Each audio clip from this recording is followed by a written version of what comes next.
মধ্যে যারা আমরা অংশগ্রহণ করছি একটু তাড়াতাড়ি আমরা মঞ্চে চলে আসবো, মাইকটা সেট করতে হবে।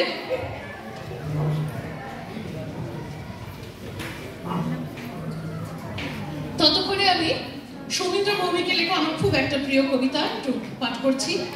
এখানে তিনটে, ওখানে তিনটে, সেখানে তিনটে ঢেউ, এই তল্লাটে তারা ছাড়া আর মনীষী নেই কেউ।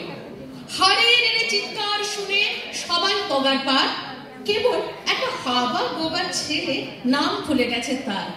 তার দু চোখের দৃষ্টি কেমন স্বপ্নের মতো নীল, আমির খানের মুখের সঙ্গে একটু রয়েছে মিল।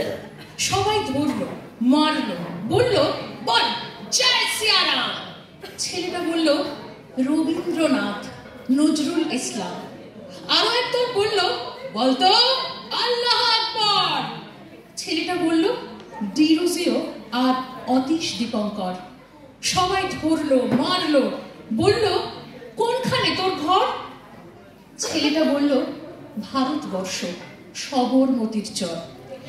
সত্যি সত্যি সবরমতীর চর এই ভারতবর্ষ। অনেকে অনেক রকম ভাবে, সব সুন্দর, পাঠান, মোগল, অনেক রকম ভাবে চেষ্টা হয়েছে, ব্রিটিশ তো বটেই, কিন্তু আমরা ভারতীয়রা আমাদের নিজস্বতায় একেবারে সব সময়তেই স্বতন্ত্র। আমরা কিন্তু এখনো শঙ্খ ঘোষের ভাষায় বলতে গেলে পৃথিবী হয়তো বেঁচে আছে, আমরাও বেঁচে আছি আমাদের মতো করে। এখন অর্ধেক আকাশের কবিতা আমার মনে হয় শিখাকে আমি ডাকবো আমাদের সঙ্গে মিউজিকের কিংশুক আছে, আর প্রত্যেকে